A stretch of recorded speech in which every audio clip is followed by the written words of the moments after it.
പത്രപരസ്യമായിരുന്നു ഇന്നത്തെ പാലക്കാട്ടെ പ്രധാന ചർച്ചാ വിഷയം. ഇരു സമസ്തകളുടെയും മുഖപത്രങ്ങളായ സുപ്രഭാതത്തിലും സിറാജിലും പ്രസിദ്ധീകരിച്ച LDF പരസ്യം ഇലക്ഷൻ കമ്മീഷന്റെ അനുമതിയില്ലാതെയാണ്. തെരഞ്ഞെടുപ്പ് മോണിറ്ററിംഗ് കമ്മിറ്റിയുടെ മുൻകൂർ അനുമതി വാങ്ങാതെയാണ് പരസ്യം പ്രസിദ്ധപ്പെടുത്തിയത്. സന്ദീപ് വാര്യരുടെ കോൺഗ്രസ് പ്രവേശനത്തെ കേന്ദ്രീകരിച്ച് തയ്യാറാക്കിയ പരസ്യമാണ് നിശബ്ദ പ്രചാരണ ദിവസത്തെ പാലക്കാട്ടെ ചൂടേറിയ ചർച്ച. എന്നാൽ പരസ്യത്തിലെ വിഷയവുമായി സമസ്തയ്ക്ക് ബന്ധമില്ലെന്ന് ജിഫ്രി തങ്ങൾ പ്രതികരിച്ചു. തെരഞ്ഞെടുപ്പ് പരസ്യങ്ങൾ നൽകാൻ മോണിറ്ററിംഗ് കമ്മിറ്റിയുടെ അനുമതി വാങ്ങണമെന്നാണ് ചട്ടം. പക്ഷേ ഇവിടെ അതുണ്ടായില്ല. മോണിറ്ററിംഗ് കമ്മിറ്റിക്ക് മുന്നിൽ പരസ്യം എത്തിയിട്ട് പോലുമില്ല. സന്ദീപ് വാര്യരെ കേന്ദ്രീകരിച്ച് തയ്യാറാക്കിയ പരസ്യത്തിന്റെ ഉള്ളടക്കത്തെ CPM ന്യായീകരിച്ചു. സന്ദീപ് വാര്യരല്ലേ വിദ്വേഷ പ്രചരണം നടത്തിയത്?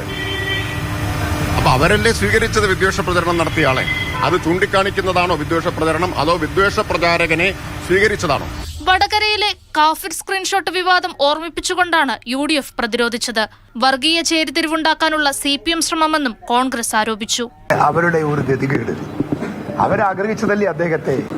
AK ബാലൻ പറഞ്ഞ ഓർമ്മയുണ്ടോ? ആ ബാലന്റെ പാർട്ടിയാണ് ഇപ്പോൾ അദ്ദേഹത്തെ എതിർത്ത് പറയുന്നത്, വർഗീയതയെ കുറിച്ച് പറയുന്നത്. എന്തൊരു മര്യാദയില്ലാത്ത രാഷ്ട്രീയമാണ്. UDFും LDFും തമ്മിലുള്ള പ്രശ്നമെന്ന് വിശദീകരിച്ച് BJP മാറി നിന്നപ്പോൾ നിയമപരമായി മുന്നോട്ടു പോകുമെന്നാണ് സന്ദീപ് വാര്യരുടെ നിലപാട്.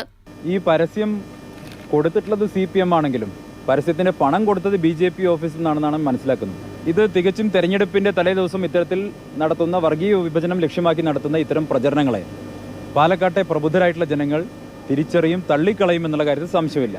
അതേസമയം സുപ്രഭാതത്തിലെ പരസ്യവുമായി സമസ്തയ്ക്ക് ബന്ധമില്ലെന്ന് ജിഫ്രി തങ്ങൾ വിശദീകരിച്ചു. ഏതെങ്കിലും മുന്നണിയെയോ പാർട്ടിയെയോ വിജയിപ്പിക്കണമെന്ന് അഭ്യർത്ഥിക്കുന്ന പാരമ്പര്യം സമസ്തയ്ക്കില്ലെന്നും ജിഫ്രി തങ്ങൾ വ്യക്തമാക്കി. News desk, Mathrubhumi news.